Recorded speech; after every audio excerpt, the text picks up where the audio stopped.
Very good morning and welcome to SRM Institutes for Medical Science Vadapalani வழங்கும் hello doctor. இன்றைய நிகழ்ச்சியின் மூலமாக உங்கள் சந்தேகங்களுக்கு பதிலளிக்க வந்திருக்காங்க பிளாஸ்டிக் சர்ஜன் டாக்டர் சுபாஷினி அவர்கள். வணக்கம் டாக்டர்.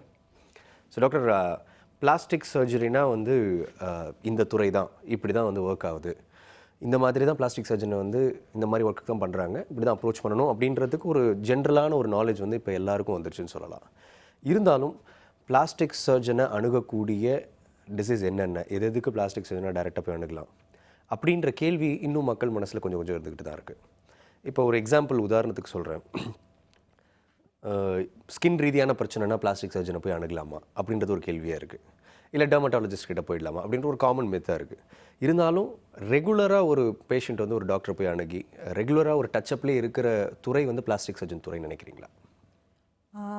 ரெகுலராக எங்களோட தொடர்பில் இருக்கிறது முதல்ல எடுத்தோடனே எங்கள்கிட்ட வரணும் அப்படிங்கிறது தெரியாமல் இருக்கலாம். பட் வந்து எங்களை வந்து பார்த்து அதுக்கப்புறம் வந்து ரெகுலராக எங்களோட தொடர்பில் இருக்கிறதுக்கு யோசிக்கிறது கிடையாது. அது முதல்ல இந்த பல பிறவி குறைபாடுகள், இந்த உதடு பிளவு, அதே மாதிரி பேலட் சொல்லுவோம், கிளிஃப்ட் பேலட் சொல்லுவோம், அது அப்புறம் இந்த சில குழந்தைகளுக்கு பிறந்தப்பவே இங்கே நர்வ்ஸ் டேமேஜ் ஆகி கை யூஸ் பண்ண முடியாது. அவங்களுக்கு வந்து ஃபஸ்ட்டு எடுத்தோடனே போகணுன்னு தெரியாது. அப்போ அவங்கள பார்க்குற டாக்டர் தான் எங்கள்கிட்ட கைட் பண்ணி அனுப்புவாங்க. பட் ஒன்ஸ் எங்கள்கிட்ட வந்ததுக்கப்புறமா அவங்க வந்து எங்களோட ரெகுலராக தொடர்பில் இருந்து எடுத்துக்குவாங்க, ட்ரீட்மெண்ட் எடுத்துக்குவாங்க. ஓகே டாக்டர், இப்போ ஒரு ஜென்ரலாக வந்து ஒரு கன்ஜனைட்டல் ப்ராப்ளமாகவே எடுத்துக்குவோம். ஆரம்பத்தில் ஒரு உதடு பிளவு இல்லை நோஸ் இது இருக்குது அப்படின்னா ஒரு காமன் மேன் வந்து ஒரு சாதாரண ஒரு ஹாஸ்பிட்டலில் போய் யாராவது ஒரு டாக்டரை வந்து அணுகுறாங்க. ஸோ அப்படி வேர்ட் ஆஃப் மவுத்தில் தான் வந்து பிளாஸ்டிக் சர்ஜரி அணுகுறாங்கன்னு நினைக்கிறீங்களா, இல்லை டைரெக்டாக சில பேர் அப்ரோச் பண்ணுறாங்களே அதுவும் எப்படி? டைரெக்டாக அப்ரோச் பண்ணுறவங்க வந்து கம்மி. ஓகே. ஸோ இப்போ வந்து கொஞ்சம் கொஞ்சமாக வந்து எக்ஸ்ட்ரா மக்கள் வந்து தெரிஞ்சுக்கிட்டு வராங்கன்னு சொல்லலாம். இப்போ இந்த அவேர்னஸ் அப்படின்னு சொல்லும் பொழுது என்னென்ன விதத்தில் அவேர்னஸ் பரவுதுன்னு நினைக்கிறீங்க டாக்டர் இப்போ இந்த மாதிரி சுச்சுவேஷனில்? இந்த மாதிரி சுச்சுவேஷனில் ஃபஸ்ட்டு வந்து பேஷண்ட்ஸ் மூலமாக மற்ற பேஷண்ட்ஸ்க்கு பரவுறது. செகண்ட் வந்து அதர் டாக்டர்ஸ், ப்ரைமரியாக ஒரு ப்ராப்ளம்காக ஒரு டாக்டர்கிட்ட போகிறப்போ அவங்க சஜஸ்ட் பண்ணி வர்றது. இப்போ வந்து ரீசெண்டாக நம்ம வந்து மீடியா, ஜேர்னல்ஸ் இது மூலமாகவும் அவேர்னஸ் இதுவாகுது. Fourth internet. ஓகே. இப்போ வந்து கொஞ்சம் வந்து முன்னத்தை விட கொஞ்சம் பரவாயில்ல அப்படின்னு நினைக்கிறீங்க? கண்டிப்பாக. ஓகே. இப்போ கேசஸ் எடுத்துக்கோம் டாக்டர். இப்போ வந்து பிளாஸ்டிக் சர்ஜரி அப்படின்னாலே வந்து மக்களுக்கு ஒரு காமனான ஒரு ஐடியா வர்றது என்னென்னா அழகியல் ரீதியான சில வந்து ப்ராசஸை வந்து பிளாஸ்டிக் சர்ஜன் பண்ணுறாங்க அப்படின்னு சொல்லிட்டு. பட் இல்லை ரீகன்ஸ்ட்ரக்ஷன் பண்ணுறோம் அப்படின்னு சொல்லிட்டு நிறைய இடங்களில் நீங்கள் சொன்ன மாதிரி மீடியாவிலேருந்து நிறைய பேர் வந்து வெளியே சொல்கிறீங்க, தெரிய வந்துருச்சுன்னு நினைக்கிறேன். இப்போ ரீகன்ஸ்ட்ரக்ஷன் அப்படின்னும்பொழுது அது வந்து போன் ரீதியாவா, இல்லை டிஷ்யூஸ் ரீதியாவா, இல்லை ஒரு ஸ்கின் ரீதியாவா, ஒரு பிளாஸ்டிக் சர்ஜனுடைய ரோல் வந்து இந்த எல்லாத்துலேயுமே இருக்குமா? அதை பற்றி கொஞ்சம் சொல்லுங்கள் டாக்டர். ஒரு பிளாஸ்டிக் சர்ஜனோட ரோல் எல்லாத்துலேயுமே இருக்கும். எல்லாமே ரீகன்ஸ்ட்ரக்ட் பண்ணுறதுல இருக்குது. நம்ம ஸ்கின் யூஸ் பண்ணுறோம், ஃபேட் யூஸ் பண்ணுறோம், மசில்ஸ் யூஸ் பண்ணுறோம், போன்ஸ் யூஸ் பண்ணுறோம், நர்வ்ஸ் யூஸ் பண்ணுறோம், வெசல்ஸ் யூஸ் பண்ணுறோம். எல்லாமே இன்வால்வ் பண்ணி நம்ம ரீகன்ஸ்ட்ரக்ஷன் யூஸ் பண்ண வேண்டியிருக்கும். அந்த பேஷண்ட்டுக்கு என்ன ப்ராப்ளமோ அதுக்கேற்ற மாதிரி நம்ம பிளான் பண்ணிவிட்டு யூஸ் பண்ண வேண்டி இருக்கும். ஓகே. ஸோ ஒரு எமர்ஜென்சி சுச்சுவேஷன், இப்போ ஒருத்தருக்கு வந்து கை ஒரு ப்ராப்ளம் ஆகிடுச்சு, இல்லை ஒரு ஆக்சிடெண்ட்டில் வந்து போன் கிராக் ஆகிடுச்சு, தூளாக போயிடுச்சு அப்படின்னா வந்து அப்போ எந்த டாக்டர்ஸ்லாம் அதில் இன்க்ளூட் ஆகிருப்பாங்க? அதில் பிளாஸ்டிக் சர்ஜனுடைய ரோல் என்னவாக இருக்கும்? ஒரு சில சுச்சுவேஷனில் நம்ம பிளாஸ்டிக் சர்ஜன் மட்டும் ட்ரீட் பண்ணுற மாதிரி இருக்கும். ஒரு சில இப்போ உதாரணத்துக்கு நீங்கள் சொல்கிறீங்க இல்லையா, போன் டேமேஜ் ஆகி சுக்குநூறு ஆகுது அப்படின்ற பட்சத்தில் ஆர்த்தோவோட சேர்ந்து ஆர்த்தோப்டிக்ஸ் எலும்பு நிபுணரோடு சேர்ந்து நம்ம பண்ணுற மாதிரி இருக்கும். ஓகே. இப்போ ஒரு கேஆட்டிக் சுச்சுவேஷன், இந்த மாதிரி ஒருத்தருக்கு ஆக்சிடென்ட் ஆகிடுச்சு அப்படின்னா வந்து ஒரு யூஸ்வலாக ரூரல் ஏரியாவில் இருக்கக்கூடியவங்களுக்கு வந்து பிளாஸ்டிக் சர்ஜனோட அணுகணும் அப்படின்ற நாலேஜ் இருக்காது, இல்லை அந்த மாதிரி அவைலபிலிட்டி இருக்காது. ஸோ ஒரு மல்டி ஸ்பெஷாலிட்டி ஹாஸ்பிட்டல், அதாவது எல்லா டாக்டர்ஸும் ஒன்றா இருக்கக்கூடிய ஒரு இடத்துல எடுத்துகிட்டு போய் காமிக்கிறது தான் பெட்டர்னு நினைக்கிறீங்களா? இல்லை, ஃபஸ்ட்டு வந்து நம்ம உடனடியாக எங்கே நம்மளால் மருத்துவம் பார்க்க முடியுமோ அங்கே வந்து முதலுதவி எடுத்துக்கணும். நம்ம இதில் வந்து முதலுதவி எடுத்துட்டு அதுக்கப்புறம் நம்ம எல்லா இதுலேயும் பார்க்கலாம். எடுத்தோடனே நம்ம வந்து பிளாஸ்டிக் சர்ஜன் தான் பார்க்கணுன்றது வந்து நீங்கள் சொல்கிற மாதிரி இப்போ ரூரல் செட்டப்பில் வந்து அது பாசிபிள் கிடையாது. முதல்ல நம்ம பார்த்து முதலுதவி எடுத்துட்டு அதுக்கப்புறம் அந்த அவங்க கண்டிஷனுக்கு ஏற்ற மாதிரி அங்கே இருக்கிறவங்க கைட் பண்ணுறதுக்கு ஏற்ற மாதிரி நம்ம ஃபாலோ பண்ண வேண்டியது. Okay doctor. இப்போ ஒரு சுச்சுவேஷன் எடுத்துக்குவோம், அதே ஆக்சிடென்டல் சுச்சுவேஷன் எடுத்துக்குவோம்.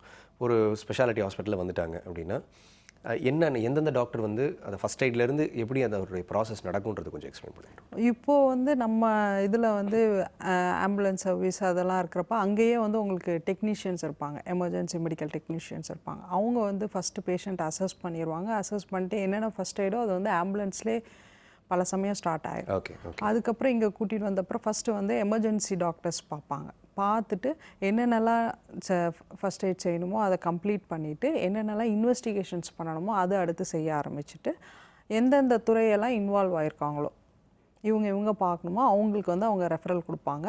நம்ம எல்லாம் வந்து பார்த்துட்டு பேஷண்ட்டோட கண்டிஷனுக்கு ஏற்றாப்புல நம்மளோட ட்ரீட்மெண்ட் பிளானை ப்ரையாரிட்டைஸ் பண்ணி அதை ப்ரொசீட் பண்ணணும். ஓகே டாக்டர், இப்போ எந்தெந்த துறை அப்படி யூஸ்வலாக வந்து ஒரு போன் உடைஞ்சிற அளவுக்கு இருக்குது அப்படின்னா வந்து எந்தெந்த துறை இருக்கும்? ஒரு ஸ்கின் டேமேஜ் ஆகிருக்கு, டிஷ்யூ டேமேஜ் ஆகிருக்குன்னா எந்தெந்த துறைகள் உள்ளே வரும் பிளாஸ்டிக் சர்ஜனோட? முதல்ல வந்து எமர்ஜென்சி ஃபிசிஷியன் பார்த்துருவாங்க. இப்போ போன் உடைஞ்சி ஸ்கின்னும் லாஸ் ஆகி எல்லாம் இருக்கிறப்ப நம்ம வேறு எந்த அடியும் இல்லாத பட்சத்தில் அப்படின்றப்ப நம்ம வந்து எலும்பு முறிவு நிபுணர் பார்க்க வேண்டியிருக்கும், பிளாஸ்டிக் சர்ஜரி டாக்டர் பார்க்க வேண்டியிருக்கும், அப்புறம் மயக்க மருந்து டாக்டரும் பார்க்க வேண்டியிருக்கும். Okay okay. மற்ற வேறு எந்த அடியும் படலை, வேறு எங்கேயும் வந்து காயம் ஏற்படலைங்கிறத நம்ம உறுதிப்படுத்திட்டு நம்ம பேஷண்ட்டு கிட்ட எக்ஸ்பிளைன் பண்ணிவிட்டு நம்ம வந்து ப்ரொசீஜர் பண்ண வேண்டியிருக்கும். ஓகே டாக்டர், இப்போ பிளாஸ்டிக் சர்ஜரி அப்படின்னு எடுத்துக்கிட்டோன்னா இப்போ ரீகன்ஸ்ட்ரக்டிவ் சர்ஜரி எடுத்துக்குவோம். அதுக்கு சமயம் அது எவ்வளோ நேரம் எடுக்கும், அது எவ்வளோ காம்ப்ளிகேட்டடான சர்ஜரி, அதை பற்றி கொஞ்சம் சொல்லுங்கள் டாக்டர். ரீகன்ஸ்ட்ரக்டிவ் சர்ஜரி அப்படிங்கிறது வந்து ஒரு பலதரப்பட்ட அறுவை சிகிச்சைகளும் அதுக்குள்ளே அடங்கும். சில சமயம் வந்து வெறும் இந்த சதை மட்டும் போயிருக்கு, அதுக்கு நம்ம பக்கத்தில் இருக்கிற சதை வச்சு நம்ம சர்ஜரி பண்ணுறோம் அப்படின்னா அதுவும் வந்து ரீகன்ஸ்ட்ரக்டிவ் சர்ஜரி கீழே தான் வருது. அந்த மாதிரி இருக்கிறப்ப ஒரு 1/2 hour to 1 hour கூட முடியலாம். ஆனால் ரொம்ப பெரிய இப்போ நீங்கள் சொன்னீங்க இல்லையா கால் அடிபட்டு வருது, அந்த சர்ஜரி வந்து ஒரு 5 மணி நேரம் 6 மணி நேரம் கூட ஆகலாம். ஓகே, இப்போ ஒரு ஸ்கின் மட்டும் சரி பண்ணுறாங்க அப்படின்னா அதுக்கும் சமய அவகாசம் இந்த இவ்வளோ தான் இருக்குன்னு அர்த்தம் இருக்குங்களா? எவ்வளோ 5 hours 6 hours? ஏன்னா 10 hours கூட கேள்விப்பட்டிருக்கேன். அதனால 10 hours கூட பண்ண வேண்டி இருக்கும் சில சமயத்தில். அந்த டேமேஜோட இதை பொறுத்து தான் நம்ம சர்ஜரி டைமிங் டிஃபர் ஆகும். ஓகே டாக்டர், அதே மாதிரி இப்போ கஞ்சனைட்டல் ப்ராப்ளம் வரக்கூடிய சிலருக்கு வந்து நிறைய டாக்டர்ஸ் சொல்லி கேள்விப்பட்டிருக்கேன் இந்த மாதிரி அவங்க வந்து ஒரு பர்டிகுலர் ஏஜுக்கு அப்புறம் வர சொல்லுங்கள் அப்படின்னு சொல்லிட்டு. அது ஏன் இந்த ஒரு மசில் மெச்சூரிட்டி வரணுன்றதுக்காகவா? ஒரு சில அது வந்து இது எல்லாமே வந்து நம்ம பேஷண்ட் பார்த்துட்டு அந்த கண்டிஷனுக்கு ஏற்ற மாதிரி மாறும். இப்போ நான் உங்கள்கிட்ட சொன்னேன் இல்லையா உதடு பிளவு அன்னப்பிளவு அப்படி சொல்கிறோம் இல்லையா, உதடு பிளவுலாம் 3 மாதத்தில் நம்ம சர்ஜரி செஞ்சிடணும், அப்போ தான் ரிசல்ட் வந்து நல்லாயிருக்கும். அதே மாதிரி அன்னப்பிளவும் வந்து ஒரு 9-10 months நம்ம சர்ஜரி செஞ்சிடணும், அப்போ தான் பேச்செல்லாம் வந்து அஃபெக்ட் ஆகாமல் இருக்கும். எல்லா சர்ஜரிக்கும் அந்த மாதிரி லேட்டாக வாங்க கிடையாது. அவங்க ஒரு கண்டிஷனுக்கு ஏற்றாப்புல டைமிங் ஆஃப் த சர்ஜரி வந்து மாறுபடும். இப்போ பிறக்கிறப்பவே காது இல்லை அப்படிங்கிறப்ப ஒரு வயசுலேயே நம்ம வந்து காதை உருவாக்க முடியாது. குழந்தை 8 வயசு ஆகிற வரைக்கும் வெயிட் பண்ணி தான் காது உருவாக்க முடியும். ஏன்னா நம்ம உருவாக்குற காது வந்து வளராது. ஸோ 8 வயசில் வந்து காதோட வளர்ச்சி வந்து அதிகம் அடைஞ்சிடுறதுனால நம்ம 8 வயசில் வந்து செயற்கை காது செய்கிற ஆப்ரேஷன் வந்து 7-8 வயசில் செய்கிறோம். அந்த சில விஷயம் அந்த பாதிப்புக்கு ஏற்றாப்புல நம்ம எப்போ அறுவை சிகிச்சை செய்கிறோம், என்ன அறுவை சிகிச்சை செய்கிறோங்கிறதையும் நம்ம முடிவு செய்யணும். ஓகே டாக்டர், இதை பற்றி ஃபர்தராக டிஸ்கஸ் பண்ணிகிட்டே இருப்போம். நிகழ்ச்சியின் முதல் காலர் இருக்காங்க, பார்த்துடலாம். ஹலோ டாக்டர், வணக்கம். ஹலோ வணக்கம். வணக்கம் சார், என்னோட பெயர் கிருஷ்ணன். சொல்லுங்க கிருஷ்ணன். நான் வந்து கமுதி மதுரை பக்கத்துல இருந்து பேசுறேன். சொல்லுங்க கிருஷ்ணன். என்னோட மனைவிக்கு வந்து 30 வயசு ஆகுது. கிருஷ்ணன், நீங்க பேசுறது எங்களுக்கு வெளியே கேட்கல. ஹலோ, கேக்குதா? சத்தமா பேசுங்க கிருஷ்ணன். இப்ப கேக்குதா? இல்லைங்க கிருஷ்ணன், உங்க வாய்ஸ் ஆடிபிளா இல்ல. நீங்க திரும்ப ட்ரை பண்ணுங்க எங்களுக்கு.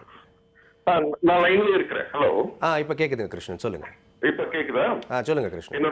என்னோட மனைவிக்கு வந்து வயிறு பகுதி வந்து ரொம்ப தொங்குது. அவங்களோட வெயிட் 75 கிலோ தான். ஓகே. பட் வயிறு பகுதி ரொம்ப கீழே தொங்குது. அதான் அது பிளாஸ்டிக் சர்ஜரி பண்ணி சரி பண்ணணும்னு சொன்னாங்க. ஓகே. அது சரி பண்ண முடியுமா அப்படின்னு மேடத்தை கேட்டு தெரிஞ்சுக்கிறதுக்கு கால் பண்ணேன். அவங்களுக்கு முன்னாடி ஆபரேஷன் எதுவும் பண்ணல, எல்லாமே சுகப்பிரசவம் தான். ஓகே. வயிறு பகுதியில இருந்து மட்டும் ரொம்ப தொங்குது. 2 குழந்தைங்க தான். ஓகே கிருஷ்ணன். கண்டிப்பாக பண்ணலாங்க. முதல்ல நாங்கள் வந்து பேஷண்ட்டை செக் பண்ண வேண்டியிருக்கோம். செக் பண்ணிவிட்டு அது ப்ராப்ளம் எந்தெந்த இடத்துல இருக்குது அப்படிங்கிறத நம்ம டிசைட் பண்ணணும். ஒரு சிலருக்கு வந்து ஸ்கின் ஃபேட் மட்டும் எக்ஸ்ட்ராவாக இருக்கிறதுனால தொங்கும். ஒரு சிலருக்கு வந்து உள்ளே வந்து அப்டாமினல் மசில்ஸே வந்து ப்ரெக்னென்சிக்கு அப்புறம் வீக் ஆகிறதுக்கான வாய்ப்பு இருக்குது. அதில் எந்த ப்ராப்ளம் அப்படின்றத நம்ம அசஸ் பண்ணிவிட்டு அதுக்கேற்ற மாதிரி நம்ம அறுவை சிகிச்சை செய்து சரி பண்ணலாம். ஓகே, கால் பண்ணதுக்கு ரொம்ப நன்றி கிருஷ்ணன். அடுத்த காலர் பார்த்துலாம் டாக்டர். ஹலோ டாக்டர், வணக்கம். வணக்கம் சார், கோயம்புத்தூர்லேருந்து தினேஷ் பேசுகிறேங்க சார். சொல்லுங்கள் தினேஷ். சார், இப்போ ஒரு 10 நாளைக்கு முன்னாடி கை ஒரு ஆக்சிடென்ட்ல மாட்டிடுச்சிங்க மிஷின் இல்லைங்க சார். சரிங்க. ஆப்ரேஷன் பண்ணிக்கிறாங்க இப்போங்க. ஆனால் கையோட ஷேப் பார்த்தீங்கன்னா பழைய ஷேப் மாதிரி இல்லைங்க, சதை கொஞ்சம் லாஸ் ஆயிடுச்சுங்க சார். ஓகே. அது பிளாஸ்டிக் சர்ஜரி பண்ணி சரி பண்ண முடியுமான்னு கேட்கணுங்க சார். ஓகே. கை எந்த இடத்துலங்க உங்களுக்கு அடிபட்டிருக்கு? கைனா மணிக்கட்டுக்கு உள்ளங்கையும் மேடம். உள்ளங்கையுமே புறங்கையும் அதே நேரம் பேக் சைட்லயும் சதை கொஞ்சம் வெளியே வந்துருச்சுங்க. அதையே உள்ளுக்கு வச்சு ஆபரேஷன் பண்ணிக்கிறாங்க. ஓகே. இப்போ உங்களுக்கு வந்து வேற எங்க இருந்தோ சதையோ இல்ல தோலோ எடுத்து போடல இல்லையா? எடுத்து போடலீங்க. அதே சதையே உள்ளுக்கு வச்சு ஆபரேஷன் பண்ணிக்கிறாங்க. இப்போ உங்களுக்கு அடிபட்டு 10 நாள் தான் ஆகுது அப்படிங்கிறதுனால நம்ம வந்து வெயிட் பண்ணலாங்க. வெயிட் பண்ணி எப்படி உங்களுக்கு இம்ப்ரூவ்மெண்ட் வருது, என்ன ஆகுதுன்றதை பார்த்துட்டு டிசைட் பண்ணலாம். ஏன்னா அறுவை சிகிச்சை செய்த உடனே வந்து சரியாயிராது. கொஞ்சம் வீக்கம் இதெல்லாம் வந்து செட்டில் ஆக கொஞ்சம் டைம் எடுக்கும்.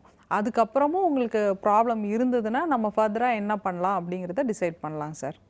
நன்றி தினேஷ் கால் பண்ணதுக்கு. அடுத்த காலர் பார்த்தலாம் டாக்டர். ஹலோ டாக்டர், வணக்கம். Hello sir. வணக்கம், எங்கேருந்து பேசுகிறீங்க? சார், நான் சென்னையில் கேகேநகர்லேருந்து பேசுகிறேன். சொல்லுங்கள் சார், உங்கள் சந்தேகம் என்னன்னு கேளுங்க, டாக்டர் இருக்காங்க. இல்லை சார், ஆக்சுவலாக நான் வந்து இப்போ தான் ஆக்சிடென்ட் ஆகி ஒரு பிளாஸ்டிக் சர்ஜரி பண்ணியிருக்கேன்.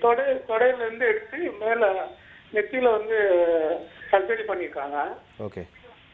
நெத்திலைங்களா? சரியாகவே கிளியர் ஆகல. அந்த மறுபடியும் 3 monthsக்கு அப்புறமும் அந்த இது பண்ணணும்னு சொல்கிறாங்க. ஓகே. இல்லை நீங்கள் ஃபுல்லாக கிளியர் ஆகும் அப்படின்றாங்க. இல்லை நீங்கள் சொல்கிறது புரியல சார். தொடையிலேருந்து தோல் எடுத்து வச்சுருக்காங்களா இல்லை சதை எடுத்து வச்சுருக்குறாங்களா? தொடையிலேருந்து தோல் எடுத்து வச்சுருக்காங்க மேடம். ஓகே. கிளியர் ஆகலைன்னா நீங்கள் என்ன கிளியர் ஆகலைன்னு சொல்கிறீங்க சார்? இல்லை மேடம், அந்த இது வந்து அப்படியே தெரியுது மேடம் நெத்தியில். அந்த கண்ணுக்கு மேலே வந்து பார்த்தீங்கன்னா புருவத்துக்கு மேலே ஓகே அந்த நெத்தியில் வந்து அப்படியே தெரியுது. அந்த இது வலிச்சது மாதிரி தெரியுது. என்ன மாதிரி தெரியுதுங்க சார்? ஃபுல்லாக மட்டையாக தெரியுது, வழுக்க மாதிரி. முடி வருமா? அதில் வந்து முடி வரும், முடி வரல. ரெண்டாவது வந்து இது எவ்வளோ நாள் மேடம் மறுபடியும் நான் பண்ணணுமா? இல்லை, நம்ம இப்போ தொடையிலேருந்து எடுத்து வைக்கிற தோல் கலர் வந்து நம்ம நெத்தியோட கலரோட கொஞ்சம் டிஃப்ரெண்ட்டாக தாங்க சார் இருக்கும். நெத்தி கலருக்கே மேட்சிங்காக இருக்காது. ரெண்டாவது அந்த தொடையிலேருந்து எடுத்து வைக்கிற தோல்லேருந்து முடி வந்து வளராதுங்க சார். ஐப்ரோ கேக்குறாருன்னு நினைக்கிறேன் மேடம். ஐப்ரோ சொல்றாரா இல்ல ஐப்ரோ? நெத்திக்கு மேலனா ஐப்ரோ தானே சார் சொல்றீங்க? முடி வளரல. ஐப்ரோக்கு மேல நெத்தியில இருக்குது. ஓகே, ஐப்ரோக்கு மேல கேக்குறாரு. அப்புறம் மேடம் இன்னொரு விஷயம், இந்த முட்டிக்கு கீழே எனக்கு வந்து ஃபிராக்சர். சொல்லுங்க சார். முட்டி கீழே ஃபிராக்சர். அதுல வந்து பாத்தீங்கன்னா 3 அந்த இது போல்ட் வச்சு ஆபரேஷன் பண்ணிருக்காங்க. ஓகே. பிளேட் வைக்கல, போல்ட் மட்டும் வச்சிருக்காங்க. ஓகே. இப்போ பாத்தீங்கன்னா 15 days ஆயிடுச்சு. ஓகே. நான் வாக்கர் வச்சு தான் நடந்துட்டு இருக்கேன். ஒரு காலை பேலன்ஸ் பண்ணாம ஒரு காலை பேலன்ஸ் பண்ணிட்டு நடந்துட்டு இருக்கேன். இது எவ்வளவு நாள்ல நான் வந்து நடக்க முடியும் மேடம்? இந்த கேள்விக்கு வந்து அவங்க எலும்பு டாக்டர் தான் பதில் சொல்ல முடியும். பட் உங்களுக்கு கிராஜுவலாக உங்களுக்கு இம்ப்ரூவ்மெண்ட் இருக்கும் சார். நீங்கள் ஏற்கனவே சொன்ன மாதிரி அந்த நெத்தியில் போட்ட அந்த தோல் பிரச்சனை வந்து நம்ம இப்போ உங்கள் காலெல்லாம் சரியானதுக்கப்புறம் நம்ம கண்டிப்பாக அதை அட்ரஸ் பண்ணலாம் சார். அதை பார்த்துட்டு உங்களுக்கு அதில் என்ன குறை இருக்குன்னு நினைக்கிறீங்களோ அதை நிவர்த்தி செய்கிற மாதிரி நம்ம கண்டிப்பாக ட்ரீட்மெண்ட் தரலாம் சார். கால் பண்ணதுக்கு ரொம்ப நன்றி சார். நிகழ்ச்சியை தொடர்ந்து பாருங்கள். அடுத்த காலர்கிட்ட பேசலாம் டாக்டர். ஹலோ டாக்டர், வணக்கம். ஹலோ டாக்டர், வணக்கம். ஹலோ வணக்கம், எங்கேருந்து பேசுறீங்க? தேனியிலிருந்து நாகராஜன் பேசுகிறேன் சார். சொல்லுங்கள் நாகராஜன் சார், உங்கள் டவுட் என்னன்னு சொல்லுங்கள். சார் வணக்கம் சார். எனக்கு ஒரு வாரத்துக்கு முன்னால் ஒரு 2 wheeler ஒரு ஆக்சிடென்ட் ஆயிடுச்சு. ஓகே. அதனால வந்துட்டு கை வந்துட்டு லெஃப்ட் சைடு ஷோல்டர் மேலே வந்துட்டு பயங்கரமான பெயினாக இருந்துச்சு. ஓகே. அதை நான் டாக்டர்கிட்ட போய் கன்சல்ட் பண்ணும்போது எம்ஆர்ஐ ஸ்கேன் எடுக்க சொன்னாங்க. அந்த எம்ஆர்ஐ ஸ்கேனில் பார்த்தீங்கன்னா அவங்களுக்கு எலும்புலாம் அதுவும் ப்ராப்ளம் இல்லை, தசை வந்து கிழிஞ்சிருக்கு அப்படிங்கிற மாதிரி சொன்னாங்க. தசை வந்து கொஞ்சம் கிழிஞ்சிருக்கு, அதனால ஒரு மைனர் சர்ஜரி கம்பல்சரி பண்ணாதான் அவங்களுக்கு நார்மல் அந்த ஷோல்டர் வந்து வர மாதிரி சொன்னாங்க. ஓகே. இப்போ அந்த மைனர் சர்ஜரி பண்ணாமல் வேற எதுவும் ட்ரீட்மெண்ட் இருக்குமா அப்படின்ற மாதிரி கேட்டுக்கலான்னு சொல்லிட்டு டாக்டர். ஓகே. இல்லை, நீங்கள் அந்த மைனர் சர்ஜரின்னு சொல்கிறதோ இல்லை சதை கிழிஞ்சிருக்குன்னு சொல்கிறதோ அது என்ன பர்டிகுலர் இதுன்னு நீங்கள் சொல்கிறத வச்சு புரியலைங்க சார். இல்லை மேடம், எனக்கு வந்துட்டு இப்போ ஒரு போன வாரம் ஒரு அதான் ஆக்சிடென்ட்ல மேடம் ஷோல்டர் வந்துட்டு அதாவது கையை வந்து மேலே தூக்க முடியல. நார்மலாக கீழே வச்சிருந்தா ஒன்றும் ப்ராப்ளம் இல்லை, கையை மேலே தூக்கணும்னா கை வந்து லாக் ஆகிற மாதிரி எலும்பு விலகி பயங்கரமான பீடாரு. கையை அடுத்து ஒரு 20 minutes கீழே இறக்க முடியாது. ஓகே. அது என்ன ப்ராப்ளம் கேட்டால் தசை ப்ராப்ளம். அது வந்துட்டு கம்பல்சரி ஆப்ரேஷன் பண்ணாதான் உங்களுக்கு நார்மல் கண்டிஷன் வரும் அப்படின்ற மாதிரி டாக்டர் சொன்னாங்க. அதான் உங்களை நேரில் பார்த்துட்டு உங்களை டெஸ்ட் பண்ணிவிட்டு ப்ளஸ் உங்கள் ரிப்போர்ட்ஸும் பார்த்துட்டு தான் சார் நம்ம இந்த கேள்விக்கு பதில் சொல்ல முடியும். இப்போ மசில் டோன் அப்படின்றது அவர் வந்து ஒரு கேள்வி வச்சார் டாக்டர். இப்போ தசை அதாவது கிழிஞ்சிருச்சு, தசை வந்து யூஸ்வலாக இல்லை அப்படின்னா அந்த தசையை சரி பண்ணுறதுக்கான ப்ராசஸும் வந்து பிளாஸ்டிக் சர்ஜன் எடுப்பாங்களா? அது வந்து இப்போ பர்டிகுலர் இவர் ஷோல்டர் சொல்கிறது, இப்போ சதை அப்படிங்கிறது வந்து மசில் தான் அப்படின்ற அர்த்தமாக எனக்கு தெரியல. சம்டைம் லிகமெண்ட் இன்ஜுரி கூட அந்த இடத்துல தசை வந்து இதுவாக இருக்குது அப்படின்னு சொல்லியிருக்கலாம். ஓகே. ஷோல்டர் அப்படிங்கிறப்ப சில சமயம் ஆர்த்தோ பண்ண வேண்டியிருக்கும். அது என்ன எலும்புல இல்ல பர்டிகுலர் ப்ராப்ளம் அப்படின்னு எலும்புல இல்ல பார்த்துட்டு ஆனா லிகமெண்ட்னா பிளாஸ்டிக் சர்ஜரி பண்ண முடியும். ஷோல்டர் லிகமெண்ட் ஆர்த்தோ தான் நிறைய பண்ணுவாங்க. ஆர்த்தோ தான் பண்ணுவாங்க. நம்ம வந்து அது ஆனால் அசஸ் பண்ண வேண்டியிருக்கும். ஒரு சில கண்டிஷனில் நம்ம பண்ணுற மாதிரி இருக்கும், ஒரு சில கண்டிஷனில் அவங்க பட் பண்ணுற ஆனால் தசையா இருந்தா பிளாஸ்டிக் சர்ஜனோட ரோல் வருது அதுல. அது அந்த மாதிரி பிரித்து எல்லாம் இது பார்த்துக்க பண்ண முடியாது. நம்ம பேஷண்ட்டை பார்த்துட்டு தான் நம்ம டிசைட் பண்ணணும். கம்பைன்ட்லி. எனிவே கால் பண்ணதுக்கு ரொம்ப நன்றி சார். அடுத்த காலர் கிட்ட பேசலாம் டாக்டர். ஹலோ டாக்டர் வணக்கம். ஹலோ, வணக்கம், எங்கேருந்து பேசுறீங்கம்மா? நான் கேரளா இருந்து பேசுறேன். மறுத்து பேச முடியுமா இப்போ? டாக்டர் இருக்காங்கம்மா, பேசுங்க. சொல்லுங்கம்மா. மேம் குட் மார்னிங்மா. குட் மார்னிங்மா. மேம் என்னோட பேரு வந்து பூஜா, கேரளால இருந்து பேசுறேன். சொல்லுங்கம்மா. நான் 22 இயர்ஸ் அன்மேரிடு. ஓகே. சரி, இப்போ லைப்போசெக்ஷன் பண்ணணும். அதுக்கு மேம் உங்க ஒப்பீனியன் என்ன மேம்? ஸ்கார் எல்லாம் தெரியுமா, இல்லைன்னா ரிப்பீட் பண்ண வேண்டியது இருக்குமா, எப்படி மேம்? இல்லை, இப்போ லைப்போசெக்ஷன் அப்படிங்கிறது என்ன ப்ரொசீஜர் அப்படின்னு கேட்டிங்கன்னா, உங்களுக்கு ஒரு சில இடத்துல கொழுப்பு அதிகமாக இருக்குது அப்படிங்கிறத வந்து நம்ம எடுக்கிறது பேர் தான் லைப்போசெக்ஷன். அது வந்து ஒரு துளை, சின்ன துளை போட்டு தான் அது மூலமாக தான் கொழுப்பை எடுப்போம் வெளியில். அந்த தழும்பு வந்து தெரியாதுங்கம்மா. இப்போ செய்யணும்னா செய்யலாம், அதனால் ஒன்றும் பிரச்சனை இல்லை. ஸோ அந்த லைப்போசெக்ஷன் வந்து ஏஜ் கிரைட்டீரியா இப்போ 22 இயர்ஸ் அப்படின்னு சொன்னாங்க டாக்டர். அதுக்குன்னு ஏஜ் கிரைட்டீரியா இருக்கா? ஏஜ் கிரைட்டீரியான்னு எதுவும் கிடையாது. பிஎம்ஐ அதே மாதிரி பிஎம்ஐக்கான பிஎம்ஐ அதெல்லாம் பார்க்க வேண்டியிருக்கும். பட் இவங்க சொல்கிற பார்த்தா இவங்க மார்க்கெட்லி ஒபிஸ் மாதிரி தெரியல. அதுவும் பார்த்துட்டு தான் நம்ம ஆனால் செய்ய வேண்டியிருக்கும். Okay doctor. இப்போ முதல்ல ஒரு காலர் கேட்டிருந்தாரு இந்த மாதிரி எனக்கு ஸ்டொமக் பகுதி மட்டும் இருக்கு. ஸோ அதுக்கும் லைப்போசெக்ஷன்றது ஒரு யூஸ்வல் ரெமெடியாக இருக்குமா? ஒன்று. ரெண்டாவது வந்து டிஷ்யூ புது தசைகள்னு சொன்னீங்க. இந்த மாதிரி இப்போ தொடையிலேருந்து எடுத்து வைக்கக்கூடிய தசைகள் இல்லை அப்படி வைக்க முடியாது அப்படின்னா அதுக்கு ஆல்டர்னேட்டிவாக என்னென்ன செய்வீங்க அப்படின்ற சில கேள்விகளுக்கு ஒரு சின்ன பிரேக்குக்கு அப்புறம் பதில் பார்ப்போம். கண்டிப்பாக. சிம்ஸ் ஹாஸ்பிட்டல் வடபழனி வழங்கும் ஹலோ டாக்டர் நிகழ்ச்சியில் ஒரு சிறிய இடைவேளை.